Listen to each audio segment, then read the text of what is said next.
আর পরপরে ধর্মের গুরু ধর্মের নেতা মক্কার সরদার মদিনার ফোর মা আমিনার লাল মোরে দুলাল জনাবে আহমদ মুজতবা মুহাম্মদ মুস্তাফা সাল্লাল্লাহু তাআলা আলাইহি ওয়াসাল্লামের উপরে কোটি কোটি দরুদ শরীফ বর্ষিত হোক। সকলে বলেন আল্লাহুম্মা আমিন।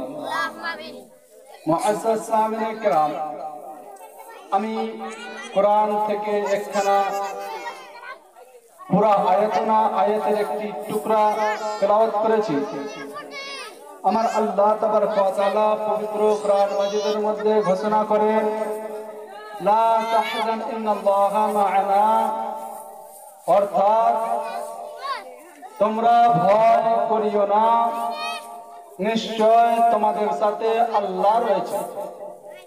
মুআজ্জাজ সামিনে কিরাম, এই আয়াতখানা সামনে রেখে সংক্ষিপ্ত ভাবে কিছু আলোচনা করব।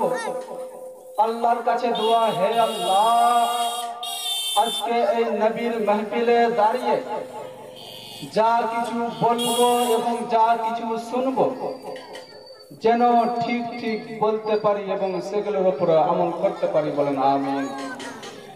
মুআজ্জাজ সামিনে কিরাম, আমার পূর্বে আহমদ রাজা গজল পড়ছিলেন, তার পূর্বে হাফিজ তাহসিন বক্তব্য রাখলেন, আপনারা মনোযোগ দিয়ে শুনছিলেন।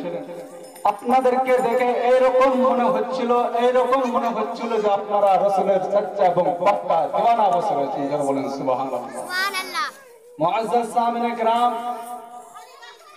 আজকে চলেন সাহাবীদের মধ্যে সব থেকে আফজাল ও আলা যিনার নাম হচ্ছেন আবু বকর সিদ্দিক, ওনার সম্পর্কে আজকে আমার ক্ষুদ্রতম জবানে কিছু বলার চেষ্টা করব। মুআজ্জাজ সামিনে কিরাম, চলেন হযরতে সিদ্দিক আকবর রাদিয়াল্লাহু তাআলা আনহু কেমন ছিলেন, ওনার জিন্দেগি নিয়ে কিছু বলবো। হযরতে সিদ্দিক আকবর রাদিয়াল্লাহু তাআলা আনহুর জন্ম হয়েছেন মক্কাতুল মুকাররমাতে। কোথায়? মক্কাতুল মুকাররমাতে। ওনার নাম ছিল আব্দুল্লাহ। হযরতে আবু বকর সিদ্দিক, যিনি সাহাবাদের মধ্যে আফজাল ও আলা, নবীর পরে যিনার মার্তবা, তিনার নাম হচ্ছে আবু বকর সিদ্দিক, আর ওনার নাম ছিল আব্দুল্লাহ। ওনার আব্বার নাম হচ্ছে আবু কুহাফা, ওনার মায়ের নাম হচ্ছে উম্মে সালমা। মুআজ্জাজ সামিনে কিরাম, ওনাকে পরে সিদ্দিক এবং আতিক টাইটেল দেওয়া হয়েছে। বিরাদর মিল্লাতে ইসলামিয়া, চলেন সিদ্দিক আকবর রাদিয়াল্লাহু তাআলা আনহুর সম্পর্কে কিছু আপনাদেরকে বলি। হযরতে সিদ্দিক আকবর রাদিয়াল্লাহু তাআলা আনহু মাঝে মধ্যে যেতেন কোথায়? মুলকে শাম। কেন? ব্যবসা বাণিজ্য করার জন্য মুলকে শাম যেতেন। হযরতে সিদ্দিক আকবর রাদিয়াল্লাহু তাআলা আনহু একবার ব্যবসা বাণিজ্য করার উদ্দেশ্যে মুলকে শামে বের হয়ে গেলেন। রাস্তার কিছুটুকু যাওয়ার পর হযরতে সিদ্দিক আকবর রাদিয়াল্লাহু তাআলা আনহুকে ঘুম চলে আসে, আর ঘুমের মাধ্যমে হযরতে সিদ্দিক আকবর রাদিয়াল্লাহু তাআলা আনহু দেখতেছেন, স্বপ্নের মাধ্যমে দেখতেছেন। কি দেখছেন? যে চন্দ্র ওনার কাছে এসে ওনার ঝুলিতে ঢুকে গেল এবং ওনার ঝুলিটাকে রোশন করে দিল। ওনার ঝুলিটা রোশন হয়ে গেল।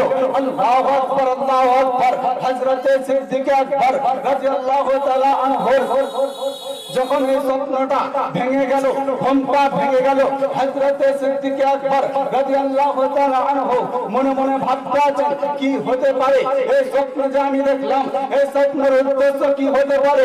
হযরতে সিদ্দিক আকবর রাদিয়াল্লাহু তাআলা আনহু চলে গেলেন এক রাহিবের কাছে, আর রাহিবকে জিজ্ঞাসা করছেন, হে রাহিব, আমি সফরে যাচ্ছিলাম, আর সফরের মাধ্যমে আমি একটি জায়গাতে ঘুমিয়ে গিয়েছিলাম, আর ওখানে ঘুমানোর পর স্বপ্ন দেখলাম, এরকম স্বপ্ন দেখলাম।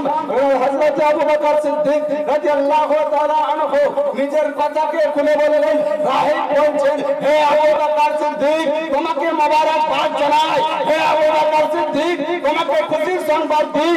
হে আবু বকর সিদ্দিক, তুমি হচ্ছে খুশনসিবওয়ালা। হে আবু বকর সিদ্দিক, তুমি এখন ঈমানের দৌলতে মালামাল হয়ে যাবে। হে আবু বকর সিদ্দিক, তুমি এখন ওই নবীর কালেমা পড়বে যে নবীর ওসিলাতে আসমান বনেছে, যে নবীর ওসিলাতে জমিন বনেছে, যে নবীর ওসিলাতে গাছপালা বনেছে, যে নবীর ওসিলাতে পাহাড় পর্বত বনেছে। হে আবু বকর সিদ্দিক, তুমি এখন ওই নবীর কালেমা পড়বে যার ওসিলাতে সমস্ত দুনিয়া বনেছে। জোরে বলেন সুবহানাল্লাহ। মুআজ্জাজ সামিন ইকরাম, তার জন্য কবি বলেছেন कि वो जो ना थे तो कुछ ना था, वो जो ना हो तो कुछ ना हो, वो जो ना थे तो कुछ ना था, वो जो ना हो तो कुछ ना हो। जान है वो जहान की, जान है तो जहान है। जरूर बोलें सुभान अल्लाह। मुआज्जाज सामिन इकराम, আপনাদেরকে সুবহানাল্লাহ বলতে বলছি, কিন্তু হয়তো কারোর মুখ লড়ছে, কারোর মুখ লড়ছে না। বেরার বাচ্চারা, আপনাদেরকে একটি কথা বলবো, আপনি একবার সুবহানাল্লাহ বলবেন, আল্লাহ তাবারক ওয়া তাআলা আপনার নামায়ে আমলে 10টি নেকি দিবে। আপনি বলবেন আপনার লাভ, এখানে আমার কোনো লাভ নাই। একবার যেন হাত উঠিয়ে বলুন, ইয়া রাসূলুল্লাহ, সুবহানাল্লাহ, সুবহানাল্লাহ। মুআজ্জাজ সামিন ইকরাম, আপনি একবার সুবহানাল্লাহ বলবেন, আল্লাহ আপনাকে 10টি নেকি দিবে। আপনি নেকি যদি আপনার দরকার থাকে আপনি সুবহানাল্লাহ বলবেন, নেকি যদি দরকার না থাকে সুবহানাল্লাহ বলবেন না, চুপচাপ থাকবেন। মুআজ্জাজ সামিন ইকরাম, হযরত সিদ্দিক আকবর রাদিয়াল্লাহু তাআলা আনহু যখন এই রাহিবের কাছে এই কথাটি শুনলেন যে এখন তুমি ইমানের দৌলতে মালামাল হবে, ইমানের দৌলতে তোমাকে আমি সুসংবাদ জানাচ্ছি, তোমাকে আমি খুশির সংবাদ জানাচ্ছি যে তুমি এখন ওই নবীর কালেমা পড়বে সেই নবী না বলে আমার আল্লাহ যে এক রয়েছে, আমার আল্লাহ সেটাও প্রকাশ করতেন না। জোরে বলেন সুবহানাল্লাহ। মুআজ্জাজ সামিন ইকরাম, যেটা আমার আল্লাহ যে এক, আমরা জানি কিনা যে আল্লাহ এক নাকি আল্লাহ দুই? আল্লাহ হচ্ছেন এক। তো আল্লাহ যে এক আমরা জানতে পেরেছি, যদি নবীকে সৃষ্টি না করতেন আল্লাহ, তাহলে আমার আল্লাহ এটাও বলতেন না যে আমি এক। মুআজ্জাজ সামিন ইকরাম চলেন, তো হযরত সিদ্দিক আকবর রাদিয়াল্লাহু তাআলা আনহু রাহিবের কাছে যখন এই কথা শোনা, হযরত সিদ্দিক আকবর রাদিয়াল্লাহু তাআলা আনহু দিল ছটফট করতে লাগলো। কেন? যে কখন নবীকে পাবো, ইসলাম গ্রহণ করব, কখন নবীকে পাবো, ইসলাম কবুল করব। হযরত সিদ্দিক আকবর রাদিয়াল্লাহু তাআলা আনহু দিলটা বেচैन হয়ে গেল। হযরত সিদ্দিক আকবর রাদিয়াল্লাহু তাআলা আনহু দিলটা বেকরার হয়ে গেল। হযরত সিদ্দিক আকবর রাদিয়াল্লাহু তাআলা আনহু ভাবছেন যে কোথায় পাবো নবীকে, আর কোথায় আমি ইসলাম গ্রহণ করব, এখন কোথায় পাবো? হযরত সিদ্দিক আকবর রাদিয়াল্লাহু তাআলা আনহু নবীকে খোঁজার জন্য, নবীর সাথে সাক্ষাৎ করার জন্য, ইসলাম কবুল করার জন্য, ইসলাম একসেপ্ট করার জন্য ছুটতে লেগেছে নবীর দিকে। রাজুল্লাহ ইসলামিয়া ছুটতে ছুটতে দেখছেন নবীকে দেখা হলো, নবীর সাথে সাক্ষাৎ হলো, নবীকে সালাম জানালো। মুআজ্জাজ সামিন ইকরাম যখন নবীর কাছে গিয়েছে, আমার দয়ার নবী মুস্তাফা আবু বকর সিদ্দিককে বলছেন, হে আবু বকর সিদ্দিক, তোমার কি ইসলাম গ্রহণ করার সময় হয়নি? আবু বকর নবীর দিকে চেহারা দেখে নেকি অর্জন করছেন, রাসূলের চেহারা জিয়ারত করছেন। আল্লাহু আকবার, আল্লাহু আকবার।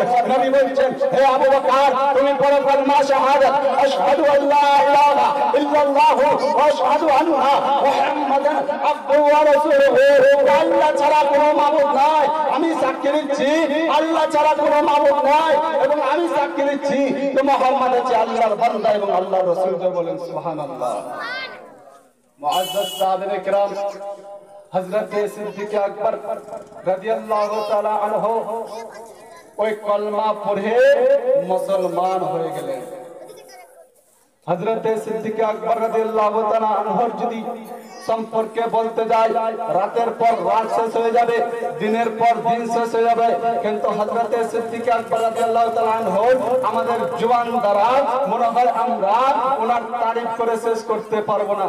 মুআজ্জাজ সামিন ইকরাম, তারপরে হযরত সিদ্দিক আকবর তো ঈমান আনলেন। আপ ঈমানটা প্রচার করবেন কিভাবে? এখন তো কাফিরদের বেশি মুসলমান তো বেশি হয়নি, আর ছেলেদের মধ্যে সর্বপ্রথম ইসলাম গ্রহণ করেছেন কে? যিনার নাম হচ্ছে আবু বকর সিদ্দিক রাদিয়াল্লাহু তাআলা আনহু। ছেলেদের মধ্যে সর্বপ্রথম ইসলাম গ্রহণ করেছেন হযরত সিদ্দিক আকবর রাদিয়াল্লাহু তাআলা আনহু। আব ইসলাম যখন গ্রহণ করে নিলেন, ইসলাম কবুল করে নিলেন, দয়ার নবী মুস্তাফার কাছে চলে গেলেন আর নবীকে বলছেন, ইয়া রাসূলুল্লাহ, ইয়া হাবিবাল্লাহ, নবী গো, ইসলামটা প্রচার করতে হবে। নবী মুস্তাফা আবু বকরকে সান্ত্বনা দিয়ে বলছেন, হে আবু বকর, এখন আমাদের সংখ্যা অনেক কম রয়েছে। হে আবু বকর, এখন আমাদের সংখ্যা অনেক অল্প রয়েছে, আমরা এখন ইসলাম প্রচার করব না, আস্তে আস্তে আমরা ইসলামটা প্রচার করব। কিছুটা যখন আমাদের সংখ্যাটা বেশি হয়ে যাবে, তখন আমরা কল্যাণ ইসলাম প্রচার করব। হযরত আবু বকর সিদ্দিক চলে গেলেন, আবার দিলে বরদাস্ত হলো না যে না, ইসলামটা প্রচার করতে হবে। হযরত সিদ্দিক আকবর রাদিয়াল্লাহু তাআলা আনহু আবার নবীর কাছে চলে আসলেন আর নবীকে জিজ্ঞাসা করছেন, ইয়া রাসূলুল্লাহ, ইয়া হাবিবাল্লাহ, আপনি আমাকে ইজাজত দিয়ে দেন। ইয়া রাসূলুল্লাহ, ইয়া হাবিবাল্লাহ, আপনি আমাকে পারমিশন দিয়ে দেন। ইয়া রাসূলুল্লাহ, ইয়া হাবিবাল্লাহ, আপনি আমাকে ইজাজত দিয়ে দেন যে আমি খুললাম ইসলাম প্রচার করব, আর লুকিয়ে ইসলাম প্রচার করব না। আমি পুরা গ্রামে, পুরা এলাকাতে ইসলাম প্রচার করব। রাজমিল্লাতে ইসলামিয়া কুরবান জান আবু বকরের হিম্মতের উপরে, কুরবান জান আবু বকরের হিম্মতের উপরে, কুরবান জান আবু বকরের হিম্মতের উপরে। দেখেন আবু বকর একাই আর বলছে আমি ইসলাম প্রচার করব। আল্লাহু আকবার, আল্লাহু আকবার। হযরত আবু বকর সিদ্দিক রাদিয়াল্লাহু তাআলা আনহুর ফতোয়া দেখে নবী মুস্তাফা ইজাজত দিয়ে দিলেন, হে আবু বকর, যাও তুমি ইসলাম প্রচার করে দাও।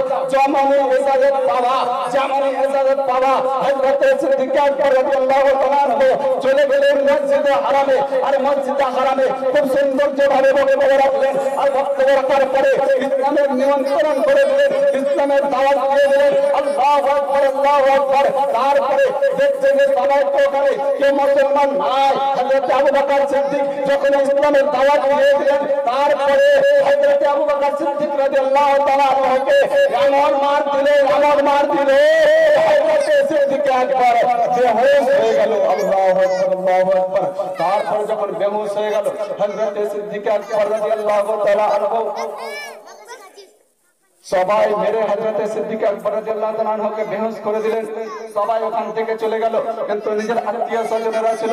হযরত সিদ্দিক আকবরের যখন চোখ খোলা, তো দেখছেন যে বলছে, হযরত সিদ্দিক আকবর রাদিয়াল্লাহু তাআলা বলছেন যে আমার দয়ার নবী মুস্তাফা কোথায়? আমার নবী মুস্তাফা কোথায় রয়েছেন? আমার নবী মুস্তাফা তো ঠিক রয়েছেন। আল্লাহু আকবার, আল্লাহু আকবার। হযরত সিদ্দিক আকবরের যেমন এরকম কথা শোনা, আত্মীয় স্বজন চিৎকার করে পালিয়ে গেল, হায় রে আবু বকর সিদ্দিক, তুমি যার জন্য এত মার খেলে, যার জন্য এত কষ্ট পেলে, তাকে আবার তোমার মুখে নিয়ে আসছো, তার জন্য চিৎকার করে সবাই পালিয়ে গেল। কিন্তু মা তো মা হচ্ছে, ছেলে যদি ন্যাংরা হয় মা তবু ভালোবাসে, ছেলে যদি কানা হয় মা তবু ভালোবাসে, ছেলে যদি চলতে না পারে মা তবু ভালোবাসে। আল্লাহু আকবার, আল্লাহু আকবার। তার মা কিন্তু ছিলেন আবু বকরকে বলছেন, হে আবু বকর সিদ্দিক, তোমার মুখটা শুকিয়ে গিয়েছে না খাওয়ার কারণে, চলো তুমি কিছুটা খাওয়ার খেয়ে নাও, তোমার মুখটা শুকিয়ে গিয়েছে, কিছুটা জিনিস পান করে নাও। আল্লাহু আকবার, আল্লাহু আকবার। হযরত আবু বকর সিদ্দিক মাকে বলছেন, এ মা, আমি কিছু খাবো না, আগে আমার নবীর কাছে নিয়ে চলেন, আমার নবীর কাছে আমি দেখবো আমার নবীকে। রাজমিল্লাতে ইসলামিয়া বলছেন যে তোমার নবী তো কোথায় রয়েছে আমি তো জানি না। তো হযরত আবু বকর সিদ্দিক রাদিয়াল্লাহু তাআলা আনহু নিজের আম্মা জানকে বলছেন, এ আম্মা জান, আপনি চলে যান, আপনি চলে যান উমরের বোনের কাছে, আর উমরের বোনকে যে বলবেন যে নবী মুস্তাফা কোথায় রয়েছে। কেন যে হযরত ওমর ফারুক রাদিয়াল্লাহু তাআলা আনহুর বোন আগে ইসলাম করে কবুল করে নিয়েছিলেন। রাজমিল্লাতে ইসলামিয়া হযরত আবু বকর সিদ্দিকের মা চলে গেলেন উমরের বোনের কাছে, আর উমরের বোনকে ওখান থেকে নিয়ে আসলেন নবী হযরত আবু বকর সিদ্দিক রাদিয়াল্লাহু তাআলা আনহুর কাছে পৌঁছে দিলেন। আর আবু বকরকে বলছে, আবু বকর দেখো, উমরের বোনকে নিয়ে চলে এসেছি। হযরত আবু বকর সিদ্দিক রাদিয়াল্লাহু রাদিয়াল্লাহু তাআলা আনহু ওমর বোনকে জিজ্ঞাসা করছেন, বোন আমার নবী মুস্তাফা কোথায় রয়েছে? হযরতে উম্মে জামিল বলে দিলেন যে নবী মুস্তাফা ওখানে রয়েছে। হযরতে সিদ্দিক আকবর রাদিয়াল্লাহু তাআলা আনহু ওখান থেকে গিয়ে নবীর সাথে দেখা করে এত খুশি হলেন, এত খুশি হলেন। তারপরে বিরাদরানিল্লাহি ইসলামিয়া অনেক খুশি পেলেন যে নবী আমার সালামত রয়েছে। যারা বলেন সুবহানাল্লাহ।